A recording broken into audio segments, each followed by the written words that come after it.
정확하게 어떻게 되는지는 모르겠지만 중국이 작년에 화이트리스트를 만들었다고 그러죠. 그 부동산 업계 업체를 한 50개 정도만 좀 제대로 된 업체들을 선정을 해서 거기는 관리를 하겠다.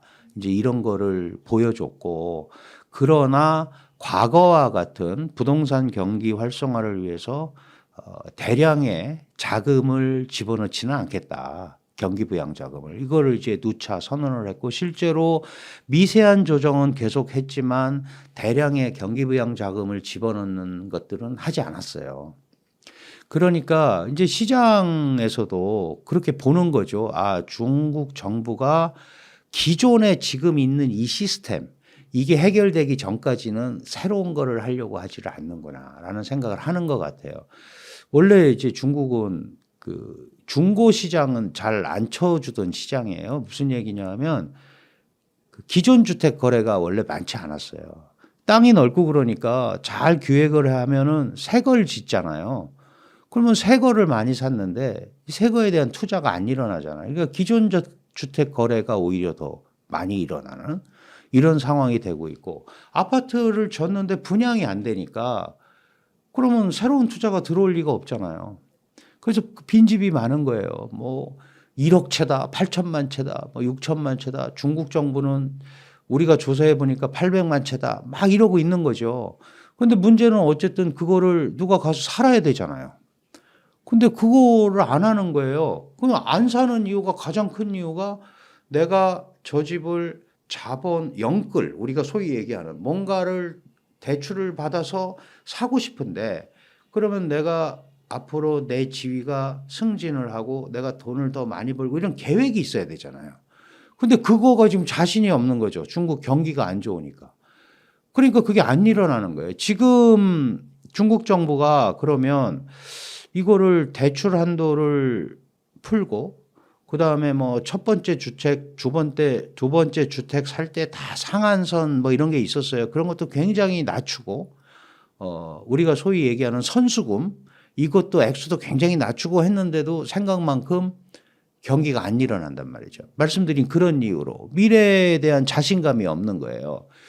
이런 상황에서 지금 할 수 있는 거는 뭐 최악의 경우에는 중국 정부가 매입을 해서 이거를 임대주택으로 뭐 돌려야 되는 거 아니냐, 이제 이런 얘기들도 나오고 있는데, 어쨌든 지금 그 많은 이 전문가들이 예상을 할 때는 특히 해외에서 보면 약 700조 정도를 한 번에 집어넣어야 어느 정도 정리가 될 거다. 그리고 그런 정리 과정을 거쳐서 해결이 되는데도 약 5년에서 7년이 걸릴 거다. 이렇게 얘기를 하니까 그 기간 동안에는 웬만하면 신규로 집을 사는 사람들이 많아지지 않을 거다라고 생각을 하는 거예요. 그러다 보니까 중국의 지방정부가 재정난에 더 빠지죠. 왜냐하면 토지 사용권 팔아가지고 재정을 뭐 한 40%까지 보충을 했었는데, 근데 그게 안 되니까 지방정부가 지금 그 파산까지는 아니더라도 어려움에 처한 지방정부가 되게 많아요. 뭐 신문에도 났습니다만은 하얼빈의 그 흑룡강성의 넌지앙이라는 도시는 공공버스를 잠시 운행을 중단했습니다. 돈이 없어서. 그리고 막 일부 선생님들 월급을 못 준다.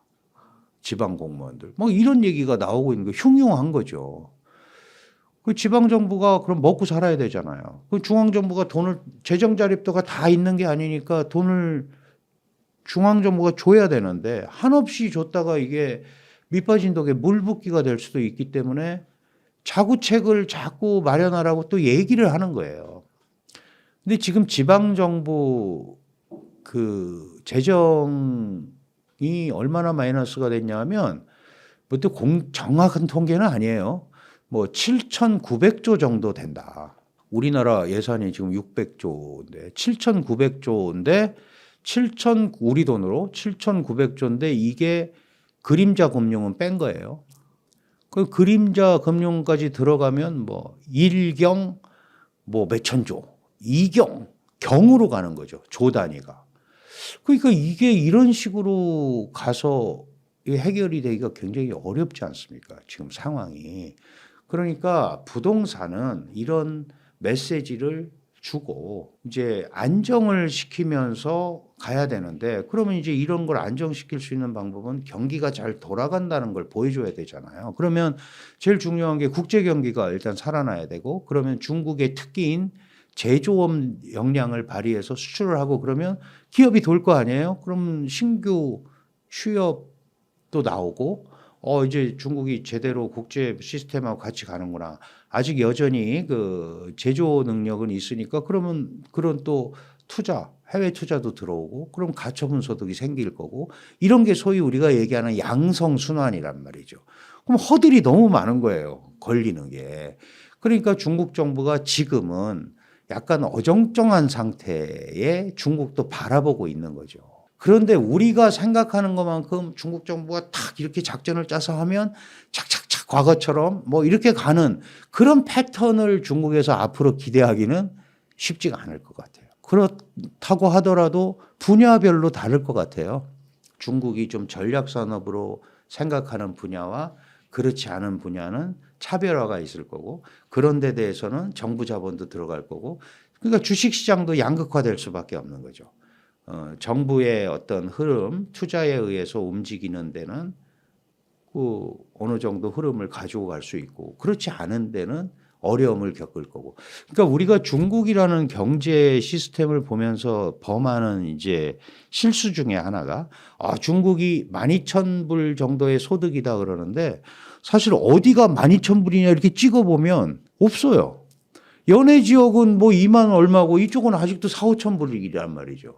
근데 그거를 완전히 다른 구매력을 가지고 있는데 12,000불에다가 맞춰서 하면 이 2만 몇천 불이 있는 사람들은 12,000불을 저런 거 안 쓰죠. 4, 5,000불은 비싸서 안 쓰는 거예요. 그러니까 그래서 우리가 옛날부터 지역별로, 업종별로, 분야별로 주식하시는 분들도 이 중국 정부가 어떤 흐름을 가지고 가는지 이걸 보고 가야 되는 거예요.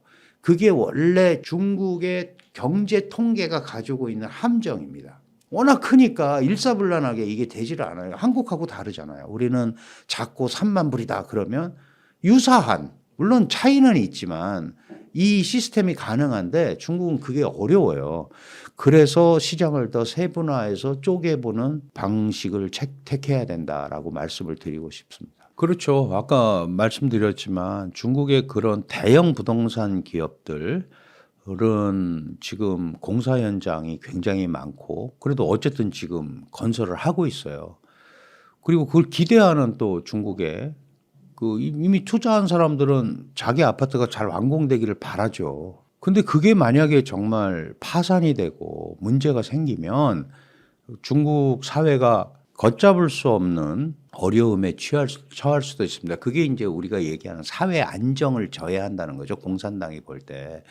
그래서 그렇게까지 파산을 시키거나 그러지는 않는 게 중국 정부의 입장인 것 같아요. 그래서 말씀하신 대로 해외 채권, 달러 표시 채권만 뭐 못 갖고 유예하고 이런 거고, 국내적 부분에 대해서는 애를 어떻게든지 유지하려고 애를 쓰고 있는 거고, 지난번에 홍콩에서 헝다 법원 판결이 났지만 그거는 홍콩에 관한 부분이고 중국 내부의 부분은 또 관할이 다르잖아요. 그러니까 저게 그래서 시스템이 다른 거예요. 아니, 저 망했다고 그랬는데 왜 아직도 계속하고 뭐 공사를 하고 있고 저게 왜 그러지? 이런 생각이 들잖아요. 그게 중국적 시스템이라는 거죠. 거기에는 정치적 고려가 상당히 들어있는 겁니다. 그러니까 저거마저 망하게 되면, 저거마저 문제가 생기면 사회 통제에 문제가 생길 수 있다라는 생각을 하니까 최선은 아니지만 최악은 피하자. 이런 판단의 흐름 속에서 그런 일이 벌어지고 있다. 그래서 이미 많은 중견, 중소 부동산 업체들은 도산을 다 했습니다. 그러면 이제 이 큰 덩어리들마저 도산이 되면 그거는 이제 중국 정부의 위기 관리 능력이라든가 이런 데 문제가 생기는 거거든요. 오히려 그런 기업들을 이용해서 중국은 이제 아파트를 완전히 내장을 해서 분양을 하지를 않고 내장재는 이제 개인이 해요. 그러니까 이게 굉장한 연관 산업이에요. 뭐 카페트도 깔아야 되고 뭐 우리 빌트인 하는 게 아니거든요. 그런데 이제 어정쩡하게 끝난 아파트들이 너무 많아요. 그게 이제 랑웨이 아파트라고 그러는데 꼬리 밑자 그다음에 막 너덜너덜하다라는 란자를 씁니다. 그러니까 뒷정리가 안 돼. 그럼 그런 거부터라도 지금 빨리 그런 대형 기업들을 통해서 중국 정부는 뒷마무리를 해야 그다음 스텝을 나갈 수 있는 거거든요. 그러니까 그런 식으로 지금 중국 정부는 접근을 하고 있는 게 아닌가 이렇게 판단이 되고 어쨌든 완전히 도산을 시키거나 이렇게 해서 문제를 만들 상황은 아니다. 어디에 어떻게 확 이거를 해야 되는지에 대해서는 중국 정부도 주저하고 있다. 그러면서 약간 지켜보면서 가는 거죠. 이제 그런 상황이 당분간은 유지가 될 수밖에 없다. 근데 이런 부분을 좀 만회시킬 수 있는 게 외부 경제예요. 외부 경제. 그 외부 경제가 활성화되면 중국이 잘하는 것들이 여러 가지가 움직일 수 있는데 이제 그런 부분에 대한 견제들이 또 많이 있죠. 그게 이제 요새 얘기하는 과잉 생산. 너희들 과도하게 불공정한 방법으로 과잉 생산을 해서 덤핑을 하는 거 아니냐. WTO 규정에 위배된다. 세이프 가드 발동할 수도 있다. 이제 이렇게 자꾸 압박을 하니까 그것도 언제까지 이어질지는 또 알 수가 없죠. 이걸 그냥 놔두면 무슨 일이 벌어지겠어요. 진짜 어느 때 돼서 뭔가를 새로운 조치를 취해도 회복력이 없는 거야. 이걸 탁 요때쯤에 딱 했으면 이걸 반등할 수 있는 계기가 있는데 그런 걸 자꾸 실기하면 나중에는 10회 다운을 당해서 일어나면 끝까지 싸울 수가 없잖아요. 1회 다운당하고 2회 권투하다가 다운당하면 다시 힘을 내서 끝까지 싸울 수 있는데 이렇게 기진맥진해져 가지고 10회 다운당했는데 거기에다가 아무리 집어넣어봐야 이미 기초 체력이 너무 약해질 수가 있다. 이런 거가 중국 경제를 우려스럽게 바라보는 중국 경제 활성화를 기대하는 사람들이 우려스럽게 바라보는 상황입니다. 그런데 이제 미국이나 이런 데는 야, 그거 완전히 이 기회에 주저앉혀야 되는 거 아니야?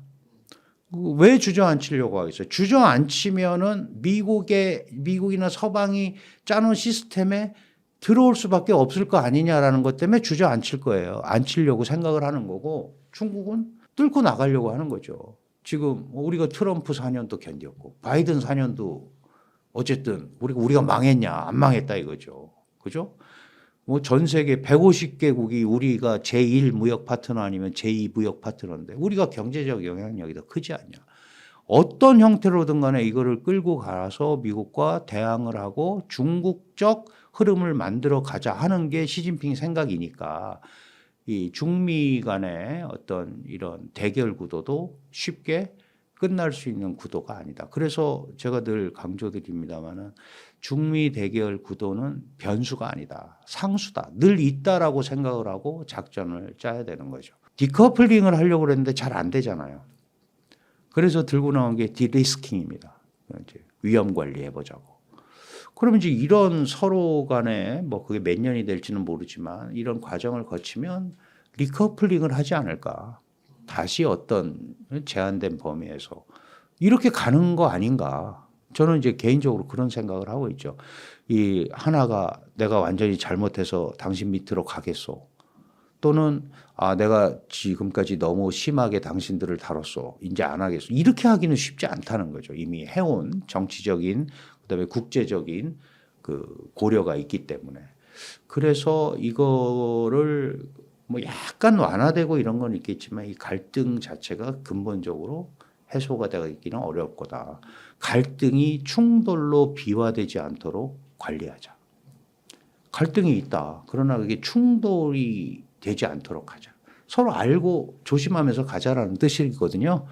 그런 메커니즘이 지금은 일단은 이 상황에서 그리고 특히 미국 11월 대선 결과 때까지는 갈 수밖에 없다. 이렇게 봐야 될 것 같습니다. 인도와 중국, 러시아 이런 데가 또 주도권 싸움을 합니다. 인도도 거기 들어있잖아요. 인도도 중국에 앉으려고 하거든요. 그리고 사실 중국 경제가 어려운 가운데 인도가 최대의 수혜국이 됐어요. 그 아시다시피 뭐 인구도 제일 많아졌고 물론 이제 인구가 많은 게 꼭 중요한 건 아니에요. 그런데 인도는 기본적으로 뭐 일사불란하지는 않지만 어쨌든 민주 자유 시장 경제를 채택을 하고 있고 뭐 IT 같은 경우도 상당히 발달해 있고 무엇보다도 인구가 이 평균 연령이 어려요. 거의 뭐 7, 8살 이상. 그 이제 중국 같은 데는 고령화가 돼서 40대 중반인데 여기는 30대 후반이고 뭐 우리가 잘 아는 베트남 같은 데는 32살입니다. 평균 인구가. 그러면 해외 투자자들이 제조업이나 이런 거 할 때 젊은 사람들한테 투자하지 않겠어요? 그리고 또 이 러시아의 원유 수출이 이제 미국의 통제로 어려울 때 주로 원유를 사준 데가 인도와 중국이에요. 그러니까 앉으려고 하는 거죠. 그 결국은 인도도 이 기회를 이용해서 세계적 국가로 가려고 그러는 거예요. 당연히 그럴 수밖에 없잖아요. 또 브라질이라는 거대한 또 땅덩어리를 가지고 있는 국가도 마찬가지고. 그러니까 이런 내부의 각축전이 또 벌어지고 있는데 중국이 브릭스나 이런 걸 통해서 그걸 끌고 가려고 하는 거죠. 사실은 중국이 해외 투자나 이런 걸 그 수출이나 이런 것 때문에 돈을 많이 달러를 많이 벌었고 그래서 시작한 게 1대1로 사업이잖아요.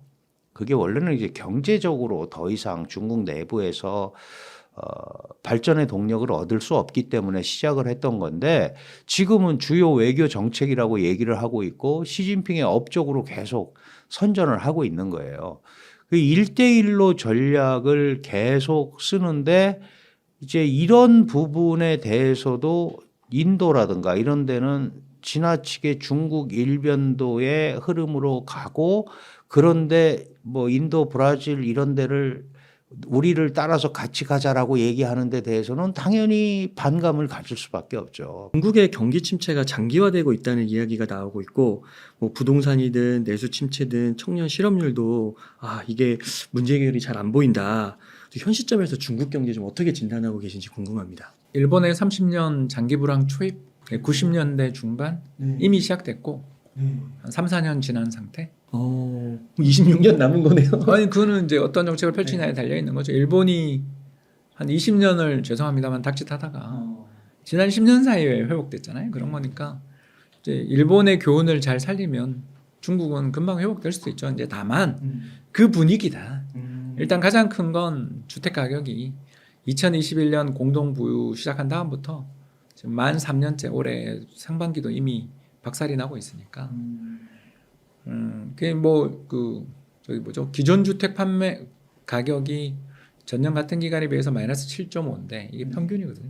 근데 저 노란색 선이 2021년 말부터 빠지고 있잖아요. 그러니까 저게 누적됐으니까 2년 누적이라고 생각하면 15% 이상이라고 봐야 되는 거 아니에요? 왜냐면 복리니까. 예, 그럼 15% 이상 폭락하면 이 나라 LTV가 정부가 맨날 규제를 해봐야 그 60% 80% 사이를 왔다 갔다 하는 나라인데 이자에다가 저 가격 하락을 생각하면 2020년이나 21년에 집을 산 사람은 이미 언더워터가 된 거죠. 그러니까 그 갚아야 될 부채가 집값을 상회하는. 그러면 파산이 났잖아요. 그러네요. 경매 넘어가겠네요. 예, 뭐 이제 그런 게 중국은 또 제도도 문제가 있잖아요. 이제 저거가 이제 부실 여신이 되는 거죠. 그런 악순환이 시작됐습니다. 그렇군요. 그러면 이렇게까지 된 근본 원인은 뭐라고 보세요? 경쟁력 약화죠. 경제 기업들의 예, 기업들의 경쟁력이 이제 우리는 뭐 제조 2025 그러면서 중국한테 우리나라 망한다 그런 이야기가 많이 들리지만 경제학자의 시각을 조금 보여드리겠습니다. 이제 이게 뭐냐면 중국 제조업체의 생산성입니다. 2000년대 엄청났죠. 2배 정도, 3배 정도까지 올린 거죠. 예. 그랬는데 2012, 13년 시진핑 집권 이후부터 옆으로 이제 기거나 후퇴하고 있습니다. 딱 그 기간과 겹치네요. 네, 이제 왜 그런 행동을 했냐 하면 시진핑 주석이 집권한 다음에 경제 성장으로 인한 부작용이 너무 크니까 이제 공동부유 뭐 이거를 시행한 지는 3년 됐지만 사실 그 전에 10년 내내 사실 뭐 그림자 금융을 뭐 어떻게 한다든가 외환 시장을 개방을 늦추고 안정을 추구한다든가 뭐 등등 여러 가지 정책들이 전부 안정화 정책이었는데 이제 그런 안정화 정책을 펼쳐 나가는 과정에서 또 미국이 관세도 폭탄을 때리고 뭐 세계의 어떤 수출 증가세도 둔화되고 이제 이런 과정에서 중국 기업들이 이제 비효율적인 투자가 되고 있는 거죠. 그러니까 전광리 뭐 이렇게 이야기하는 전기차, 2차 전지, 태양광 쪽으로 중국 정부가 엄청난 대출을 몰아주고 있지만 그 대출이 이제 효율적으로 사용되고 있는가에 대해서는 의심스러운 그런 상황이 빚어지고 있는 거죠. 오히려 공급 과잉. 예, 공급 과잉만 이제 부추기고 또 공급 과잉 때문에 전 세계에 있는 다른 나라들이 이제 중국에 대해서 관세 부과하고 우리나라 뭐 알리 테무 가격이 다 그 공급 과잉 중국에서 안 팔리 예, 그렇죠. 중국에서 안 팔리고 있는 재고를 이제 그래서 보면 좀 물건질도 안 좋고 맞아요. 뭔가 보관 상태도 안 좋은 게 오는 게 그 과잉 재고를 우리한테 이제 수출하는 예, 이제 그걸 다 받아주고 있는 한국이 죄송합니다만 상 땡땡이고요. 뭐 어떡하겠어요? 우리나라는 중국한테 앞만 두들겨 맞아도 중국한테 아무 말 못하는 나라니까 중국은 우리한테 이제 우리를 제2의 내수 시장으로 삼고 공격해 들어오는 중이라고 볼 수 있겠습니다. 그래도 요즘 보면은 그래도 알리테무에 대해서 조금 식은 것 같기도 하고요. 일단 품질이 너무 안 좋아서 저도 알리에서 신발 하나 주문했다가 한 달도 안 신었는데 신발에 그게 사라지더라고요. 그 인쇄한 거 있잖아요. 네. 그게 다 사라지고 예, 품질이 너무 안 좋아서 아 이게 뭔가 알아보니까 대부분 이제 아까 제가 이야기했었던 그런 물건들이 많더라고요. 이상한 유해 물질 같은. 뭐 그런 건 모르겠습니다만 아무튼 양말에 색이 맞아요. 빨래하는 그러기도 하고. 예, 이번에 뭐 또 그 유조차에 기름 사건도 있었고 참 중국이 힘든 거죠. 그 한때 가짜 분유 사건 이후에 되게 품질 관리 신경 쓰던 나라였는데 다시 그런 사건이 벌어지고 얼마 전 또 중국산 맥주 공장에서 오줌도 싸고 이런 것들 보면 이제 나라의 전형적인 그 경제가 빠르게 성장하고 막 그럴 때는 품질을 향상하고 고가를 받겠다라는 어떤 의욕에 넘치던 그런 상황에서 이제 경제는 성장 안 하고 소비자들의 수요는 둔화되고 생산성 향상도 없는 상황에서 가격만 저가 경쟁만 벌이는 그런 상황으로 가면서 이제 이런 것들이 여러 가지가 터지고 있는 게 아닌가 생각합니다. 그래서 박사님 앞서서 짧게 그 미국과 중국의 무역 갈등, 견제 그런 부분을 언급해 주셨는데 확실히 그 효과가 지금 누적돼서 나타나고 있다고 볼 수 있는 걸까요? 그렇죠. 그리고 제일 큰 타격은 미국의 금리 인상이었고요. 그러니까 이제 중국이 고정환율 제도. 그러니까 무슨 말이냐면 아침에 정부가 환율을 고시해요. 오늘 환율 얼마야? 그리고 이 환율 범위에서 움직이도록 내가 개입해 줄게. 이게 고정환율이잖아요. 근데 그런 제도를 가지고 있다 보니까 이제 문제가 중국보다 미국 금리가 높아지면 이제 돈이 나갑니다. 그 일들이 지금 폭발적으로 벌어지고 있는 거죠. 그래서 중국에서 대출 금리가 한 3% 되는데 뭐죠? LPR인가? 뭐 그거 있지 않습니까? 론 프라임 레이트. 예, 그게 이제 사실상의 정책 금리인데 그게 지금 2% 후반 뭐 무슨 3% 초반임. 근데 미국 예금 금리는 5.5니까. 그러니까 중국에서 대출 받아 미국에 예금하면 금리 차 2.5%가 나고 환율도 오르겠죠. 그러면서 어마어마한 지금 돈이 빠져나가고 있습니다. 그러니까 중국 경제가 안 좋으니까 수입이 줄어서 중국의 무역 흑자는 역사상 최대의 규모를 기록하고 있는데 중국의 외환 보유고는 줄거나 정체 상태. 결국 그 어마어마한 해외에서 번 돈이 다시 나가고 있다. 누구에 의해서? 아마 국영기업들이 빼고 있겠죠. 그죠? 저렇게 대출받아 해외로 돈을 빼돌릴 수 있는 건 권력자들의 일가부치. 뭐 예를 들어서 지리 자동차가 볼보 산 거라든가 뭐 이런 것들. 아니면 상하이 차가 저기 MG 영국의 그런 자동차 샀던 것들이 이런 그 권력자들과 결탁되어 있거나 아니면 국영기업에 가까운 회사들이 해외로 투자가 유일하게 가능하니까 그 돈이 저런 식으로 엄청나게 빠져나가면서 경제에서 그러니까 대출을 받아서 그걸 해외로 나가면 어떻게 돼요? 통화 공급이 줄겠죠. 그게 디플레로 연결되는. 그래서 사실 트럼프 대통령이 그렇게 관세 부과해도 중국을 사실 무너뜨리지 못했는데 파월이 2022년부터 금리로. 그때 그러니까 중국이 운이 없었던 거죠. 그러니까 2021년 그 봄이었나요? 4월이었던 걸로 기억하는데 공동 무효 이러면서 막 헝다 무너지기 시작하고 안 그래도 내수시장 무너지는데 미국이 금리 인상해서 중국 돈이 해외로 샥 빠져나가는 디플레까지 왔다고 볼 수 있죠. 그러면은 그 그래도 중국 경제가 공급 과잉 문제도 좀 있지만 한편으로는 또 뉴스를 좀 긍정적인 뉴스를 찾아보면 반도체 개발도 열심히 해가지고요 자체 휴대폰도 막 만들고 또 유럽의 그 전기차 그 수출 비중도 좀 늘어나는 것 같고, 그다음에 2차 전지 기술력도 사실 까고 보면 상당히 높다라는 의견도 있더라고요. 그래서 이런 것들은 좀 해결책이 될 수 없을까요? 되는데 이제 과하죠. 이게 뭐가 과하냐면 정부가 너무 심하게 밀어주니까. 지금 제가 이제 그림 하나 가져왔는데 SMIC라고 이제 중국의 파운드리 회사인데, 저 회사가 투자한 돈이 그 캐펙스죠. 고정자산 투자가 매출액의 120%예요. 이게 말이 안 되는 거잖아요. 아니, 지가 돈 번 거 가지고 투자한다. 그리고 거기다 대출까지 받아봐야. 그 돈 어디서 생기는 거예요? 그러니까요. 누가 주는 거잖아요. 한마디로 말해서 TSMC를 꺾고 삼성전자를 꺾을 때까지 나는 너에게 무제한 투자해주겠어. 그러면 TSMC나 삼성전자 입장에서는 아니, 저놈들 저거 너무 심한데? 그렇게 생각 안 하겠어요? 그러니까 이게 중국이 제가 뭐 앞으로 된다 안 된다를 말하려는 게 아니라 저런 식으로 해버리면 다른 나라 입장에서 정부한테 가서 할 말이 있다는 거죠. 근데 지금 이렇게 불공정 경쟁을 하고 있는데 맞아요. 우리 시장 저렇게 열어주는 게 말이 됩니까? 이거는 공정한 경쟁이 되도록 저런 보조금, 말도 안 되는 보조금은 주더라도 뭐 매출액의 10% 20%도 아니고 130%가 뭐냐, 저거 적자 회사인데 네. 한 번도 이익을 낸 적 없는 회사가 저게 나왔다라는 건 결국 다 정부 돈이라는 거죠. 그러면 사실상 정부 국영기업인데 국영기업이 미친 것처럼 저렇게 돈을 퍼붓는다. 그리고 무차별 가격 인하에 나선다. 그러면 무역 분쟁이 안 날 수가 없는 거죠. 그래서 중국 향 전 세계 각국의 관세 장벽은 트럼프가 당선되든 안 되든 그건 상관없이 앞으로 장기 추세로 봐야 되고, 중국 내수 시장에서 공급 과잉 문제가 더 심해지는 결과를 가져오며 디플레 압력을 더욱더 악화시키는 결과를 가져오지 않겠냐라는 거죠. 네. 박사님, 그러면 이렇게 중국 경제가 장기 불황의 초입으로 점점 더 어려워진다고 했을 때, 혹시 이건 좀 다른 이슈일 수도 있는데 대만 뭐 침공하는 그 전쟁 가능성도 좀 올라간다고 볼 수 있나요? 네, 특히 트럼프가 되면. 왜냐하면 트럼프가 이제 지금 공화당을 완전히 장악하고 있는데 올해 1월 초에 기억나실 겁니다. 우크라이나 지원 법안을 공화당 주도의 하원이 부결시켰던 거.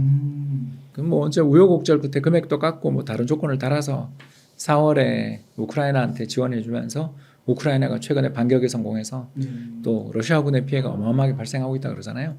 이 사례에서 보는 것처럼 트럼프는 기본적으로 우크라이나 전쟁에 대해서는 유럽 사람들이 돈을 내라 입장이죠.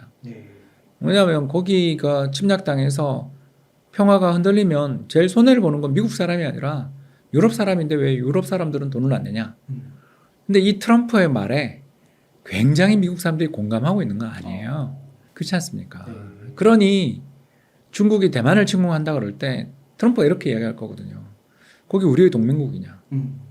그리고 거기가 피바다가 되고 건물들이 파괴되고 TSMC 공장이 다 무너지면 우리 미국 사람이 죽냐 이렇게 물을 가능성이 있는 거죠. 그럼 결국 트럼프는 대만 정부가 무기 살 테니 제발 팔아주세요 하면 비싼 값에 팔겠지만 거기 군대를 보낸다거나 또는 사전에 이런 위기를 억제하기 위한 조치를 취하지 않을 가능성이 되게 높은 사람이잖아요.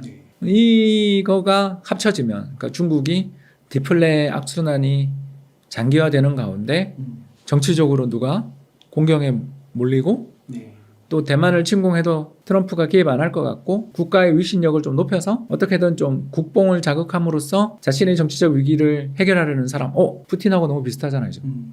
예, 그렇게 판단할 수 있는 거죠. 그래서 대만 전쟁 리스크가 향후 10년 세계 경제 최대 리스크라고 감히 보여지고, 대만 전쟁이 벌어지게 될 때 세계 경제 성장률은 2008년 글로벌 금융위기보다 더 큰 타격을 받게 될 거라고 봅니다. 왜냐하면 지금 세계 경제가 이제 점점 반도체가 안 들어가는 물건이 없잖아요. 그런데 TSMC와 미디어텍이 있는 대만이 피바다가 된다, 공장이 파괴된다, 전 세계 교역이 멈춰버리겠고 또 그 대만의 민간인들의 사망이나 학살 이런 것들이 벌어지게 되는 순간 미국이나 또 유럽은 좋다고나 하고 중국을 블락할 텐데 지금 러시아산 물건들 해외로 수출 못하게.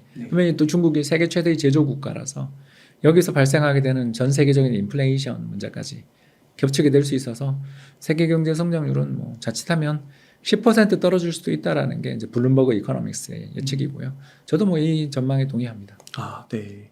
박사님, 그러면 이렇게 중국 경제가 어려워지고 그러면은 한국 경제도 타격이 있을 것 같은데, 요즘 보면 고령화, 뭐 저성장 고착화, 또 최근 통계를 보면 이례적으로 자영업자 비중도 20%가 붕괴되었다고 막 하더라고요.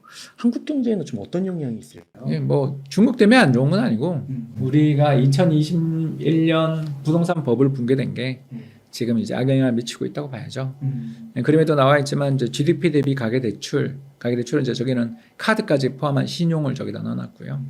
또 하나는 이제 가계 및 비영리 단체가 가지고 있는 부채 잔액, 금융 부채 잔액의 GDP 대비라는 표시를 했는데 뭐 지난 3년 사이에 거의 고점에서 10에서 15% 빠졌죠. 근데 이제 문제가 나의 빚은 다른 사람의 자산이잖아요.